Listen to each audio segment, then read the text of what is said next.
Okay, hey, welcome to another episode of On the Wrist from Off the Cuff. Today we have another great review for you from the brand Seiko.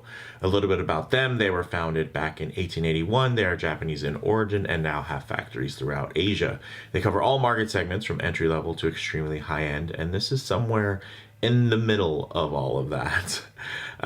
This particular type of watch, I'd consider it an everyday dress watch. Some key common characteristics in the language when you're looking for something that you can wear every day that can be dressed up but is still casual enough to be kind of versatile. On the more casual side also, you're going to want typically, a clean, classic, minimalist design and something that is very sensibly sized. This is your King Seiko SPB281. It's a non-limited production King Seiko, and it has that kind of KSK 44KS reissue aesthetic to it, but it has been updated, and the nice thing is that it is actually a bit of a sweet spot in terms of the spec and the availability. I actually purchased this from Feldmar Watch Company. Check the links down in the description. It's these go for retail $1,700 USD, and for me they're absolutely worth it. Not too long ago, I think it was just last year, they released the limited edition King Seiko reissue, which I also purchased and own. And for me, I was really excited to see this because once I heard they were going to come out with a production one and it was going to have a bracelet, I automatically thought it was going to be even more expensive than the $3,000 limited edition. So to my surprise, when it came out under $2,000 and then in a no date format and also downsized, smaller than, a lot of what's in Seiko's line, to include Grand Seiko. Most Grand Seikos are around 40 millimeters or larger. So this for me was a very pleasant surprise. I know it couldn't be all watches to everyone, but I do think that this does have a lot going for it, and I'm looking forward to kind of sharing my thoughts with you guys. I'll hold off in terms of comparisons and size comparisons to other contemporaries within the Seiko kind of range until a separate video, because I know that I'm one to ramble. I've already rambled on this intro, and I have a lot to say about this even without bringing in any other watches to kind of hold side by side. So with that said, let's go ahead, zoom the camera out, get this piece in hand, and take a closer look. All right, so first piece of business here, besides, hey, let's take a look at that. Look at that dial, vertically brushed. This was my pick of the bunch, although the red was pretty captivating. There's just something about this vertically brushed silver dial here that just ties in to these beautiful fine hairline brushing techniques that they used on the case and the bracelet. But one thing some of you probably noticed was this is just very different. This is a King Seiko pouch. Like, this was not expected and absolutely very welcome. So I figure I'd show you guys that too, and maybe use it as a bit of a backdrop here today as we look at these. So as you can see, has the flap. You have the spot here for the watch. You put the little pad behind it, and then if you have any straps, because that is also a very important piece of the experience with this watch, it actually has a little pad in there too. That's hard to reach with my gloves on, but essentially it's just similar to the pad that you would find in the other one. Now I'm finding myself lost in there, but here's the hang tag. You can see, for those of you who are really big on which factory this came out of, made in Japan, and then you can see the suggested retail price $1,700, and then the caliber, no date movement, in-house 6R31. You have a couple of pockets here. You have a zipper pocket here, which is where I keep the extra link. But with that kind of out of the way now, let's go ahead and get into this awesome timepiece. So was I excited about this one? Let's get the camera to get a little excited and get it in focus. There you go. Was I excited about this one? Absolutely. I was honestly kind of dreading the price because I knew that I would want it. And then, yeah, again, I was expecting, the $3,000 unit plus a bracelet. I was like, man, that thing is going to be pretty expensive, and it'll be right there in kind of entry level Grand Seiko territory. So I was very pleasantly surprised by two things: the deciding to use the 6R movement. I know some of you are upset. 6R movement, oh no. I will tell you, there are people that want to keep 4R movements in certain watches because they want to keep the price down. So I understand that some of you don't have a lot of respect for the 6R movement because you're thinking of the 6R15 that's been out for 20 years. But this, this newer movement, this one in particular, the 6R31, is same family, kind of same iteration as the 6R35, which extended that power reserve out. So there's a lot in terms to like here that I really enjoy. One, it's in-house. Two, it is a no-date movement. Three, extended power reserve. I mean, there's just there's a lot that's good there. And no, it's not probably, I doubt it's been regulated in-house, but it's because of the, movement architecture, it'd be easy to get regulated. And I know, no, I shouldn't have to pay for getting my movement regulated. Well, there's not a lot of people that honestly, when they're wearing a mechanical watch, that are too big sticklers from that perspective. I'm one of them. I don't wear the same watch every day. I have a huge rotation. So even things like, just how much I'm going to lose on a daily or gain on a daily basis, I probably won't even notice much because I will already moved on to the next watch. And by the time I get back to this one, the power reserve will have already stopped it, and I'm just going to reset it anyway. So for me personally, I was fine with those trade-offs. Now, in terms of the dimensions here, guys, 37 millimeter diameter, which is, I mean, that's exciting. I have a larger wrist, and I'm still excited about it being 37. 12.1 millimeter thickness, and I think it wears it really well because of the case contouring here and the shapes. Seiko does a great job being Seiko and thinking about those ergonomics and the way that things are going to wear on the wrist. So it's going to wear really comfortably. The lug to lug is really nice and tidy at 43.6 millimeters lug to lug. So this is going to sit centered on the wrist, regardless of how, thick your wrist bone is or not. So this one is, it's just special. It does a lot of things that Seiko isn't doing, and even things that Grand Seiko isn't doing, and when they are doing them, it's for a lot more money, and it is also a lot more difficulty in terms of kind of pairings. So when you look at this, one thing that I'm really glad that they kept from the special edition was the box domed sapphire with the inner super clear AR coating. So very nice from that perspective. You do get a little bit of visual play there at very harsh angles, kind of on the outer edges, outer rim, because this is a very stark, clean aesthetic. It's nice to just have those little moments of play, of course, that go into that finishing. Look at that transition there in between brushed and polished. Really, really beautiful. So you're getting kind of this thing where it's kind of in motion, it catches light. When it's still, it's stoic and symmetrical and handsome, but then it also comes to life and is lively as light kind of glances and over it. So I really dig that, especially as you're catching yourself watching your wrist at times. You can put on quite a nice little light show when it comes to this King Seiko.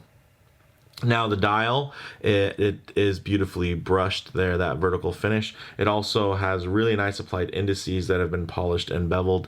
And you can see at the 12 o'clock, there's extra details there in terms of the little hash pattern, which is fantastic. And this is just, it's just Seiko design language. It looks like a Seiko. It feels like a Seiko. The dual batons at the 12. It shouts Seiko. So if you're a Seiko lover, this is a very distilled take on Seiko, and that's one of the things that draws me to it. you do have the Dauphine style hands, not quite as nice. These are a little bit more standard with the style, where it's kind of with a little fold in the centers versus the edge bevels that you'd find on a Grand Seiko or even on the King Seiko reissue, the limited model with the 6L. So that is not quite as nice, but understandably so. But I'm not heartbroken. It's still an absolutely great look from that perspective. You're getting 100 meters of water resistance, or 10 bar, which is great. So this thing can absolutely be splashed on and whatnot, and it can be submerged. Your main thing is that it doesn't have a screw down crown, so you'll just have to make sure that the crown is pushed in. And if the crown accidentally is pulled out, then it doesn't matter if you're in the bottom of the ocean or bottom of a pool, water will get in there. While it's closed, there's enough seals and whatnot to be able to take that pressure. But one thing to remember, without a screw down crown, you can't guarantee that it is going to be engaged. And I think that's a big thing a lot of people forget when you get in the comment section and everybody argues about, oh, hey, you can't go swimming with a watch that has 100 meters of water resistance. That's crazy. You absolutely could, but you just can't guarantee that the crown's going to stay in that pushed in crown position. So the lugs are 19 millimeters on here, so not the most friendly from that perspective, but Seiko does offer quite a few options in-house, as well as at this point, I think 19 has become more and more popular. So you're seeing more places that will have those kind of odd widths for straps and even bracelets, where you can find stuff at 19 and 21. This tapers from 19 down to about 17 millimeters for the taper there. So still very nice, very elegant from that perspective.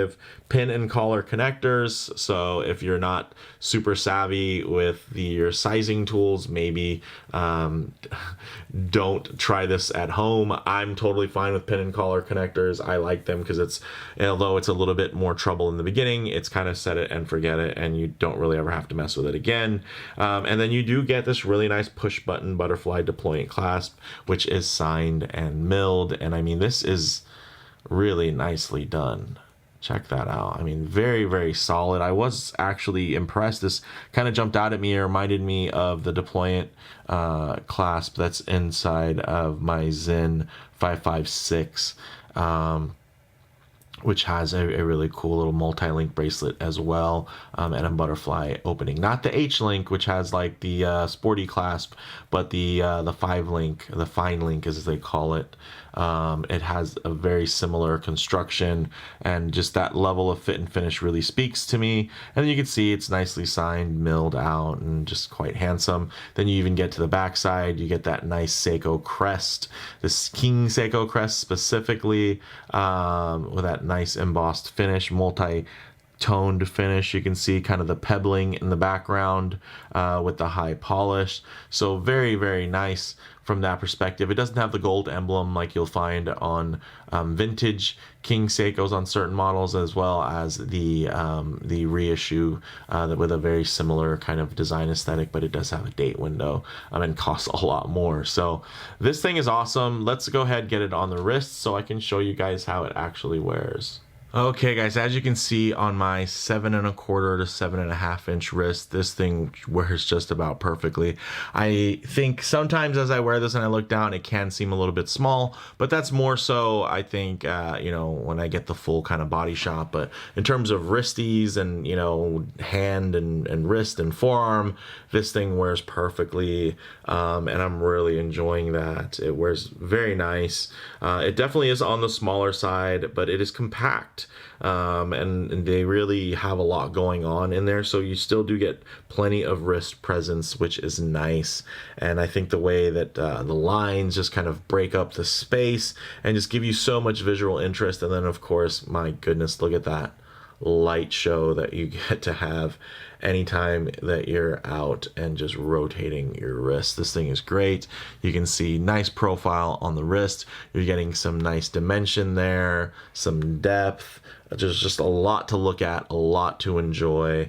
And yeah, in a very small, tidy package that's always going to look very nice. And I think with more vintage sizes coming back, and a lot of models defaulting to their smaller kind of 36, and we're seeing the death of a lot of those sweet spot watches like in the 39 range that we used to all love so much.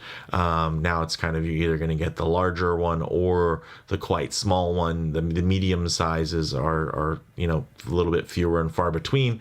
So this one is right within that, and I think with the aesthetic and the vintage story behind it, of course, it suits it. It's not like they shrunk down some big dinner plate watch or anything like that. This watch was meant to be within these dimensions and have this type of scale and these types of just the visual references here, how they all come together, the handset, the weight of the font, the applied logo there. I mean, it just hits. You also do get a signed crown, which is great. You see that again, that beautiful crest, that King Seiko shield.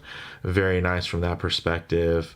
And yeah, I dig it. I absolutely do. And you can see the way that the dial plays with the light is amazing. So although it is, a silver dial, it renders, deep, grays, as well as even visually white at times when it really is absorbing and capturing and reflecting the light off of it. So very cool from that perspective.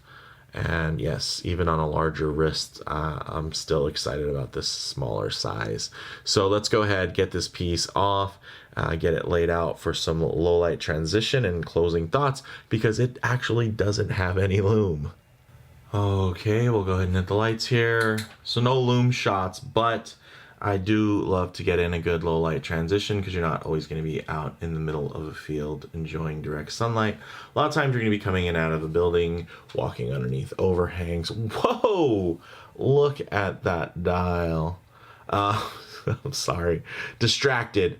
Walking underneath the shade of a tree, or maybe spending time in your favorite automobile. So you're not always going to have optimal lighting. So it's nice to see what this will render like in mixed lighting conditions and just less than optimal, to include harsh lighting conditions like this high contrast now, where you would typically be able to expose any types of defects within that fit and finish. But my goodness, look at the finishing there and the tight lines. This is definitely a step above your typical Persage watch, and those are great watches of great value. So I'm really, really happy with this one. Look at this thing. It's just a light show, and that dial, that vertical brushing, look at the way it's capturing right now. Just lights up. Even though a lot of it, you would think that it being a silver dial with, silver hands and indices, and there not being much contrast there, that it would just be very flat. But because of all the tricks that they do with the shapes, with the finishing, with the contours, the bevels, it just adds so much in terms of different ways for this to just stay legible. Look at that. The dial is reflecting all this light, while the indices are reflecting the darkness from within the room that I'm filming. Look at that beautiful grain on that brushing there. Very fine hairline. Just handsome. I mean, right there at kind of a luxury level of finish. So very cool from that standpoint. But let's get into some closing thoughts here. So, again, the wear experience is just like you would expect for a smaller, tidier watch, more within the vein of vintage, which I think a lot of people should be happy with. Definitely look out for my comparison review, where I'll put this next to the SAR, but next to, Persage models, next to of course, the other King Seiko reissue, the limited edition, and you guys can get an idea of kind of the size and whatnot and how things will wear. But in terms of comparable models, sure, you could find a vintage King Seiko and hope that it's still running pristine, or you could spend $3,000 for the 6L powered limited edition KSK reissue, or you could just enjoy this one for what it is. The vintage look, the feel, yeah, it can still be had for under $2,000, and it's still all in house, and it's in an uncommon scale at 37 millimeters, which is very refreshing considering so many Grand Seikos again are like 40 millimeters or larger. And I love Grand Seiko, and I want to own one day, more than one. But in the meantime, in terms of getting my money's worth and something that I will wear that is within that range, there are less compromises here for me with this King Seiko. Less compromises within the price, less compromises within the form factor. So for me, this is just a better buy, at least for me at this time. And I'm really fulfilled by that. I love this watch. It's by no means going to mean that I'm going to not wear my other King Seiko or anything like that, but I'm a bracelet guy, so this gives me a bracelet, and it's a fantastic bracelet at that. So they really nailed it from that, angle as well. Bottom line here, guys, higher end finishing, unique specs with an iconic design from a notable earmark in Seiko's rich history. I mean, I don't have to tell you, but for those of you that made it all the way through the video, who were just like, what the heck is King Seiko? At one point, King Seiko and Grand Seiko were competing against each other to see basically who could do better, who could build the ultimate Seiko. Grand Seiko ultimately did win, and then King Seiko, they lost out and they stopped making them.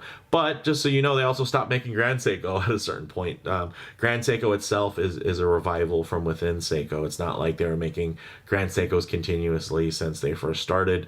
So I really don't see anything wrong with, King Seiko being revived in a certain way and to fit a certain space, especially with the capabilities and just how Seiko does cover all of these, ranges and brackets, and a lot of times it kind of competes against itself.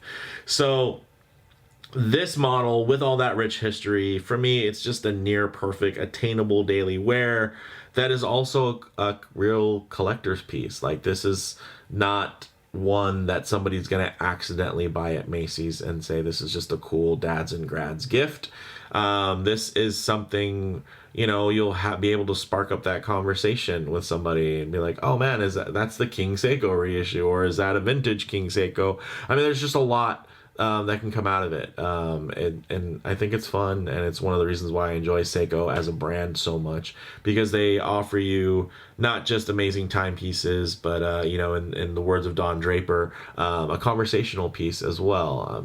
I don't think that was related to Seiko in Mad Men. It definitely wasn't, actually, but I absolutely can appreciate turning the phrase and coining, timepiece versus conversation piece. Seiko gives you a lot of that, and we're seeing more and more now that mainstream is really starting to accept Seiko for what they are in terms of all of the horological significance and breakthroughs and importance over the years. So I'm glad to see them really get a piece that speaks to the collector, that speaks to the enthusiast like myself. So let me know what you guys think in the comments below. If this was a very long video, if you liked the video, please do hit like, and if you haven't already, please do hit subscribe for more content just like this. Thanks, guys.